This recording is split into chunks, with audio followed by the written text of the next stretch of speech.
Adam, looking back at your start in the ice hockey and starting to skate, and everybody in Canada plays hockey, everybody wants to reach the show and play in the NHL, but what's your earliest memories from way back in those early days? Before, school and before my father went to work, he used to drag us to the ice, and that's my earliest memory is learning how to skate on the ice, pushing a chair, and obviously my brother had a 4-year head start on me, so there was a lot of early mornings, learning how to skate, and that's where it started. And then from there, you have some memories of playing, youth hockey and getting into it. But my biggest youth memory is winning a Timmy Tyke tournament, they call it. I think it's 9 years old, at the Maple Leaf Gardens, and that's one of my biggest memories as a child. Winning that tournament as a 9-year-old in Maple Leaf Garden, did that just whet your appetite for making and wanting to be a professional hockey player? I think obviously you're just in the moment as a kid. I think maybe when I got to major junior, and you start to see players that you played with play in the NHL or get drafted to the NHL, that's when it became real for me. That this could be a job that extends beyond after junior hockey, and that's when I started to probably really take hockey seriously and want to make that next step. I think maybe when you're a kid, you dream of playing in the NHL and playing hockey for a living, but I don't know if you're really grasp that it might happen until major junior you start to see it actually right in front of your eyes. So I remember near the end of my junior career starting to get excited for what comes next, and I was very fortunate that the Manitoba Moose came calling, and that kind of was the start of my pro hockey career. You talk about the OHL, you then go to the AHL, the ECHL, and ultimately you land in Belfast, which it's no secret that you thought that you were only going to be here for 1 year, and 14 years later, you're still here.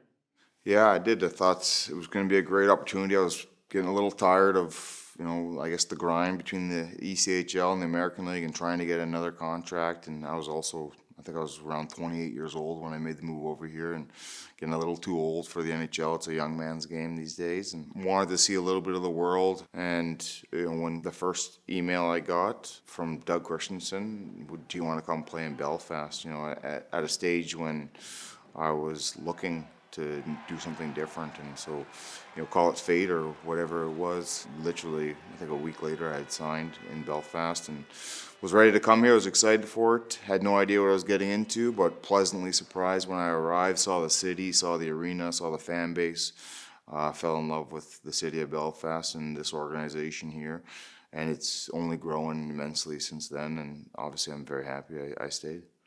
Knowing what your game was, a big part of it was being the tough guy and fighting. What memories do you have from those early days in Belfast and having to step up for your teammates?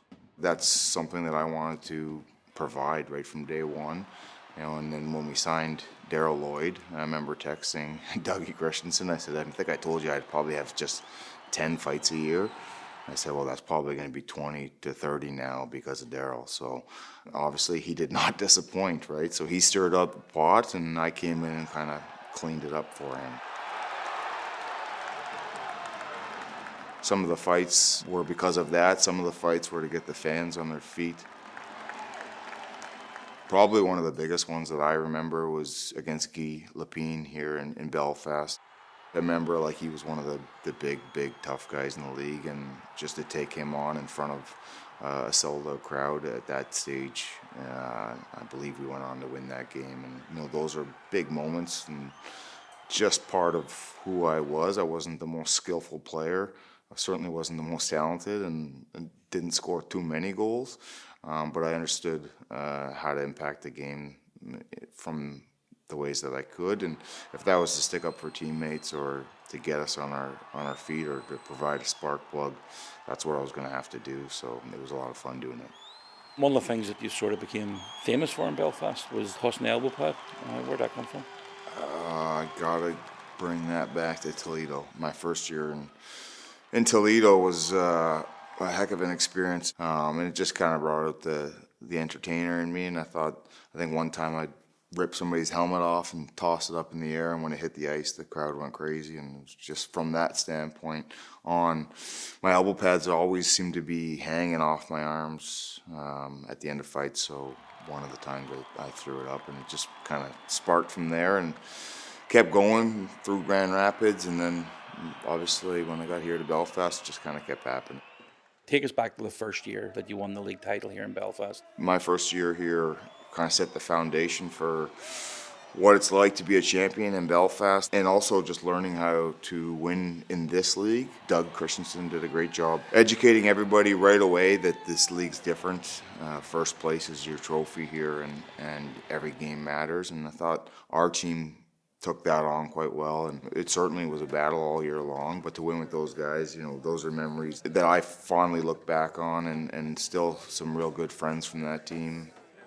In year one, as a player here in Belfast, Jeremy Rebick was your captain, and you taking the sea from him the following season, and then going on for another 5 years, again being handed that responsibility in a city like Belfast. How did that feel for you? Yeah, it was a great honor. Obviously, I spent the year prior under Jeremy Rebick's leadership, and I thought he was a fantastic captain. I learned a lot from him, not just as a captain and as a player, but a person. He was awesome. And I think that seeing that first and foremost, and seeing him hoist the trophy that year when I was given the captaincy the next year, to want to hoist the trophy as a captain, I think that there's something there. You're carrying a little bit more stress with you into every game and every season. So to finally get that done in my second year as a captain, in the fashion that team won that, I think we had won it in February. But that was another special moment for me as a captain of this team, and I never took it lightly. Given that responsibility to have to be that voice in the locker room and provide that example on the ice. Fast forward 6 years, 7 years, you've got the opportunity for a trophy as your first as a coach, coming out on the end of a championship win in Cardiff against Cardiff was another special moment. The first trophy as a coach, that was a special one. I jumped into that role not really knowing how to coach. I was going to figure it out on the run. And it was a great group of guys. I was really helped along by my teammates from the years prior that I played with. They were great for me and supported me all the way along that year. So to get that one done, and for those fans who have made it across there in that storm, and for us to arrive late, and just to get that trophy done and get it done in the fashion that we did, that one I'll never forget for sure. And I think that it was one of the ones that made us feel like we were back, and trophies were going to keep coming for us. You talk about the successes in Belfast, but has there been any moments throughout your career in Northern Ireland that you look back on and go, that would have been nice to maybe have a different result there? Well, there's a lot of those. Some of the ones in the playoff finals, we lost in overtime. We lost all sorts of ways.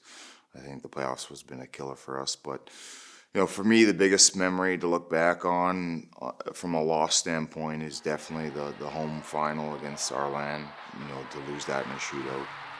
But just the atmosphere and the fight back and the players and the sting that we felt after that, that memory was kind of ingrained. And I think it's one that kind of helps you win. And, it helped push us on to make sure that we got the league title done and Challenge Cup in that year as well.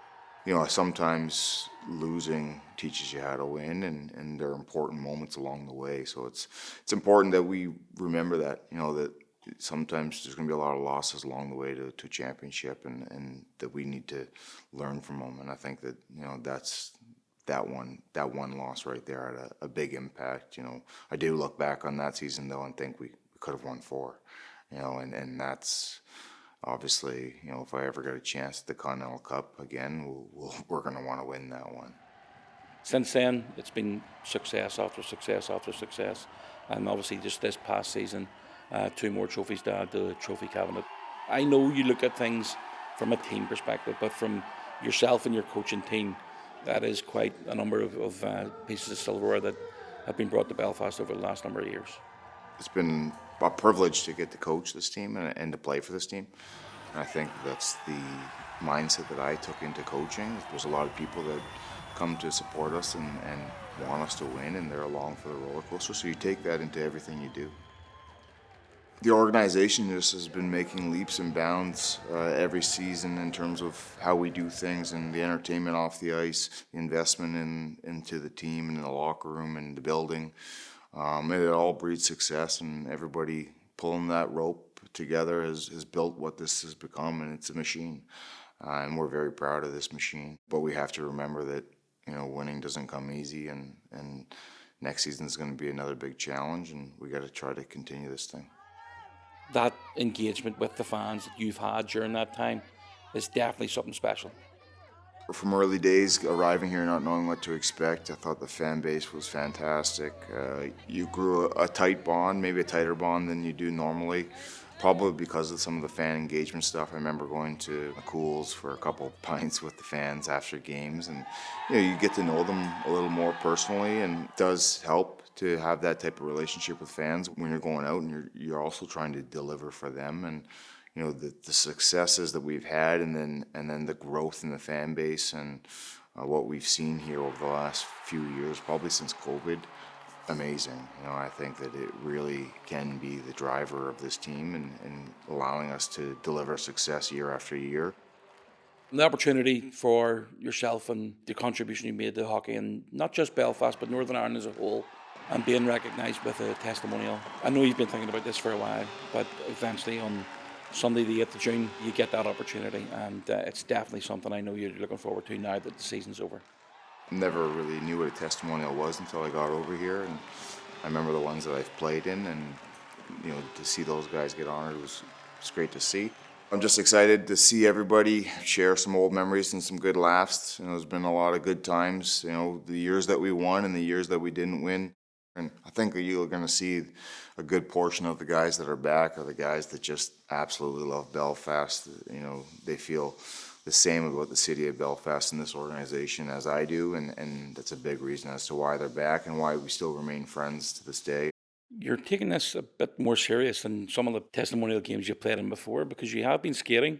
I don't know how to play without any competitiveness in the game, so I'm hoping that we can pull a little bit of competitiveness out of the old boys. But it's just a bit of fun for sure. But we're going to try and see who can become the testimonial champions on the night with a 3-on-3 tournament, and I think it'll be a good fun, and it's something different for the fans to watch and something different for the players to participate in as well. I look forward to it. I think it'll be a little bit more exciting than your typical testimonial game, where there'll be something on the line, and 3-on-3 always is pretty exciting. Maybe not so much for the goalies, but it's also a lot of skating for us old guys. So that's certainly why I'm trying to get a couple skates in beforehand. It'll be an emotional night, I'm sure, but it'll be a great one, and I'll also be happy when it's all over and I can get fully focused here on Champions League, which is around the corner for us as well.